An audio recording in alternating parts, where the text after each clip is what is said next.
For everybody listening in, can you share a little bit more about your journey into the field of mental performance as a whole and ultimately to what initially sparked that interest?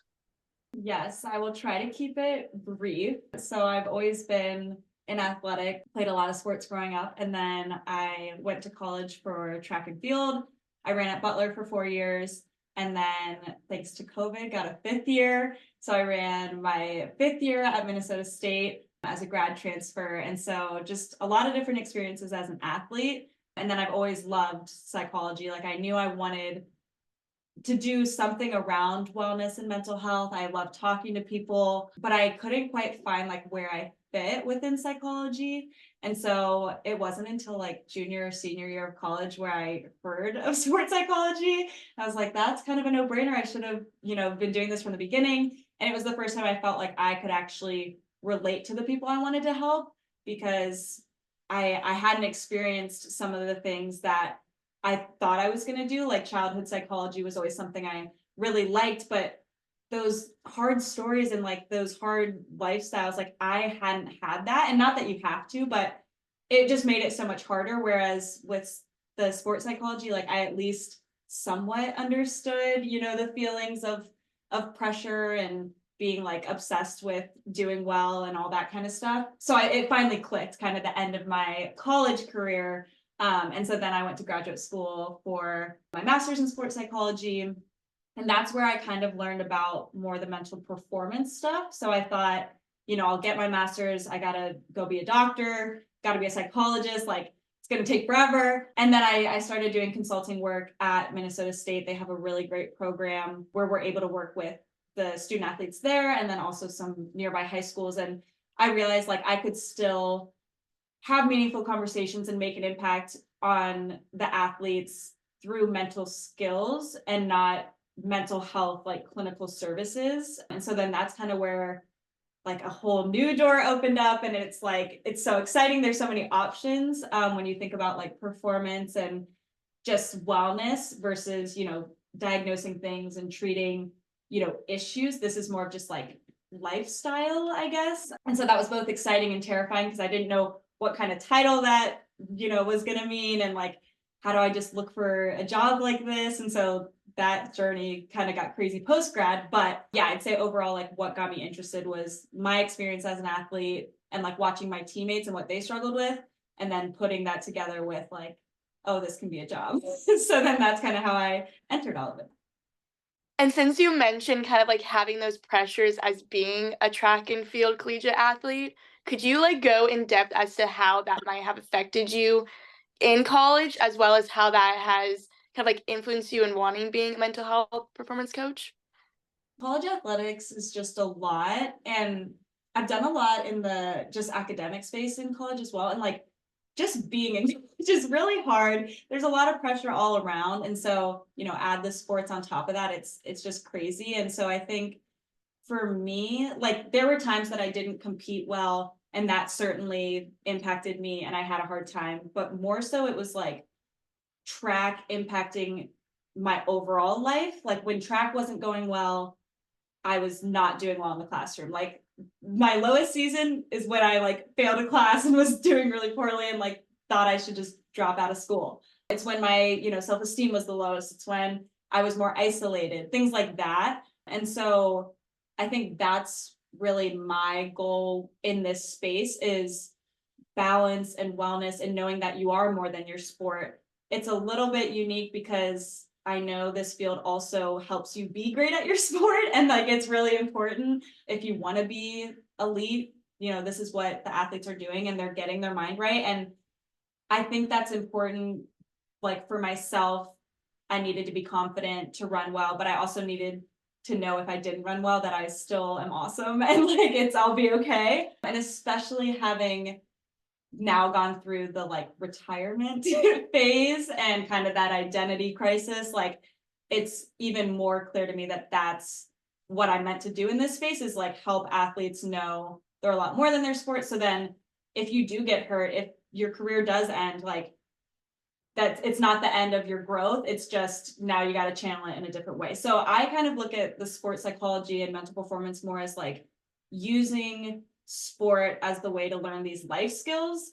And then because you learn these life skills, like you'll probably end up making more baskets and like being faster, and that's great and it's a lot more fun. But like at that point, that's not even what you're caring about. It's that you make commitments to yourself and you keep them. You set goals and you know how to, go after them or whatever it may be. So I don't even remember your question, but that's kind of what shaped, I guess, like my view in the field specifically for more of the wellness balance kind of piece.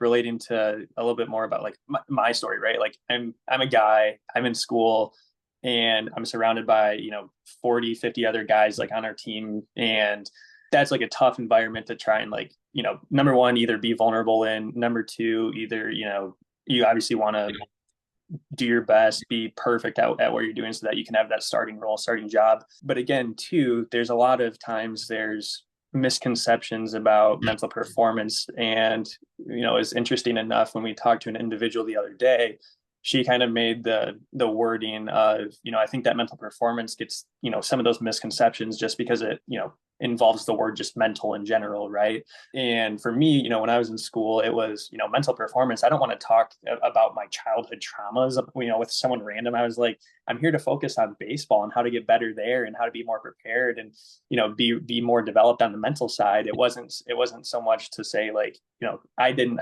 fully understand what it was all about. But for you, Carson, and all the work that you've been doing so far, I mean, what are some of those common misconceptions that people typically have about mental performance, and how do you normally address those? That is like one of the biggest hurdles in this, right? Is like, and that was something that I struggled with as an athlete. I never sought out any sort of help, and that's a lie. I sought out help as like Carson a person. Like I went to the school counselors and like was totally fine with seeing a therapist and like encouraging that. But as an athlete, I would never have thought like to ask questions about that. And even when I knew that there was a sports psychologist at Butler, I was like, well, I'm on the track team. I'm not a basketball player, so like I don't deserve that. And also like what I'm dealing with is just the standard. Like all my teammates hate themselves too. Like we're all sad, like that's how it felt. Like it really just felt like, well, if I'm not, truly on the verge of like a crisis, I don't need that support. And also, this is just what sport is. I'm supposed to be super mean to myself. That means I care. That means I want it. All that kind of stuff that we're taught, that now I'm trying to tell the young people, like, no, you can be, you can love yourself and also want to get better. Like they don't have to be separate. But anyways, I think that's one really common misconception is like, well, I'm not in a slump, or, I'm not really depressed, or I'm not working through an injury. So like, why would I see somebody? And I think the biggest thing is like, my approach is these are, again, just routines, habits, skills that help you be your best. If you're at your best, great. Like that is a lot easier then. Let's understand like why and then keep it up. So it's more of a, let's just be well and be consistent, not let's fix something or there's something wrong with you, that kind of thing. But I do notice that clients will be hesitant to start if they're not already feeling desperate and struggling in their sport. And so when I work with teams, I try to tell them like the same way you condition months before your season, like that's why I should come in and talk to your team now. Why would we wait till after your first game when you're all discombobulated? Like it's too late. It's not too late. It's never too late. But that's just, it makes sense to kind of understand yourself more and build healthy habits as early as possible. And I think self-awareness is like the number one thing. Even if you don't feel like you need work on confidence or need help with focus, like just sitting and reflecting and having someone challenge you to like think about what you do and what you think and how you're operating. Like no one's doing that. The kids are asked to go to school, come home, go to sports, come back, go lift. Like you don't have time to sit and think. So you need someone to help kind of work you through that and then learn yourself better. So I'd say like I try to give that spiel often, talk about like needing this, it's not a matter of needing it, I guess. It's just a matter of like appreciating that this will help you. And the same way you're going to go lift, eat right, sleep well, like this is just another one of those things. But it is funny, I do find myself like not saying mental skills consultant, like I'm a performance coach or whatever it is. And especially like depending on the team, like am I with like young girls that will think I'm like fun and cool, or with, I worked with a boys football team and I was terrified. They were actually extremely respectful and into it, but I'm like, okay, how do I want to word this? So sometimes I do take more of a, this is what elite teams are doing, this is how you be your best, and then I sprinkle in the self-love stuff underneath it. Or I'm able to relate to a different, side of the athletes where it's like, hey, this stuff's hard, I see you, I hear you, like, let me help you. So you can kind of spin it both ways, either the like vulnerable, we already understand that we're struggling, or the like, we might not get it yet, and so I'm just gonna do this because I want to be as good as like all the pros, right? So I'd say it's definitely like hard. I want to get to a point where we don't have to play the games of like spinning it one way or the other, but I get it. I was the same way. So yeah. I grew up dancing, so a lot of people see that as like that's not a sport. Like you guys dance to like relieve like your mental health issues. Like you are using dance as like an outlet to like recover and help you on that journey. But like people don't realize that like with like any sport, we all need that help. But I was the same way. I was like, I'm gonna save that for the basketball players and the soccer players. Like I'm not considered D1 at my school. Like I'm just a dance minor. Like like I'm just gonna save these for those that are actual collegiate athletes. And so when I was able to get the help that I did need from like outside resources, it did help me realize that like no matter what your struggles are or what sport, you can still seek that help. And so what are some collegiate athletes that you've met with? Like what are their mental hurdles that you've helped them overcome, and how would you address those?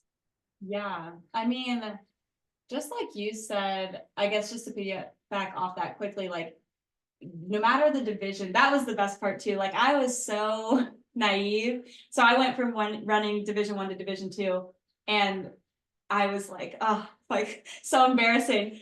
The Division 2 school that I ran for like wins nationals. I mean, I was just destroyed there. And so it was funny like seeing that the differences in the programs, and then also like the similarities, and being like, okay, this girl's literally seconds faster than me in such a short race, and she's still like finding it hard to balance school and like finding it hard to get through these workouts and stuff. And I'm like, here I am significantly slower, but like have I at that point I was a graduate student, so I'm like, I have the 5 years of college athletics under my belt. Like I can offer her something no matter how much better and elite she is. Like she is winning all the time, but she's still struggling. And so it's like, even the students, I used to think I'm only going to work with athletes, like, and I also thought only college athletes, right? Like that's where it counts.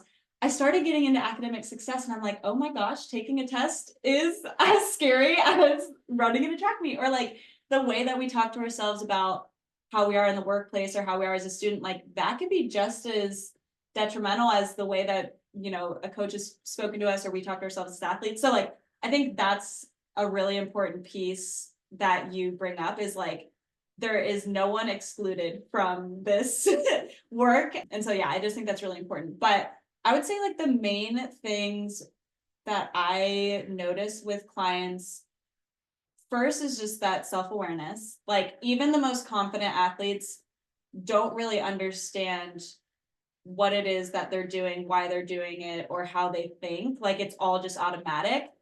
And so once they understand and do things with more purpose and intention, they realize they can be even better. And so I think that's the first thing, is like reflection, journaling, all of that stuff that they laugh at me, they don't want to do it. And then they're like, oh, that was kind of nice. Like I've never done this before. And like slow down and think. Like I love doing sports that I didn't play. And so I love asking like my volleyball girls, like, literally describe a set to me. Like, how does the ball feel in your hands? And it's like, they set 1,000 times a day. They don't think about this stuff.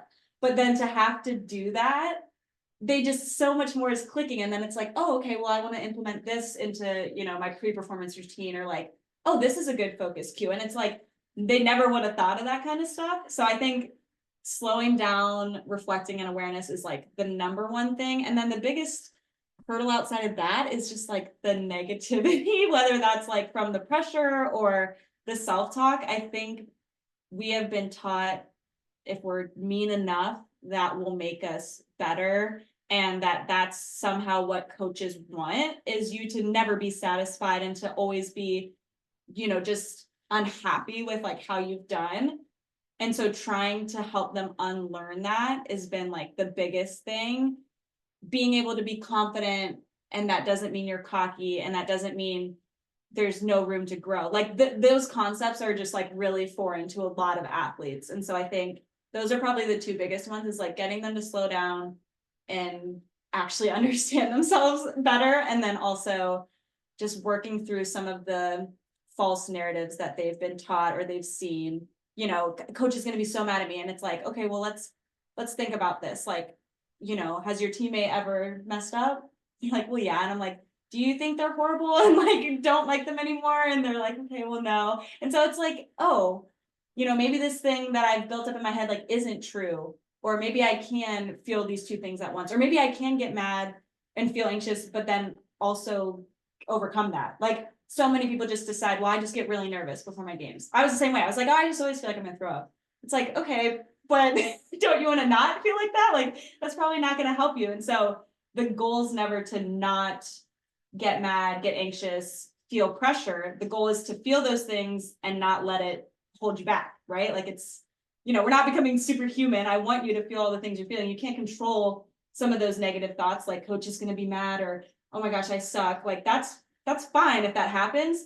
But then how do you talk yourself back down from that or get back to the game? Like that's the part that matters. And so I think that's maybe one other thing, is when I start talking with athletes, I think that they think I want them to just be positive all the time or just love themselves, like no matter what. And I'm like, I'm realistic. If you miss a goal, you don't have to be grateful that you missed the goal. Like that's not the point of it. And so I think it's just a lot of retraining their brains and the narratives.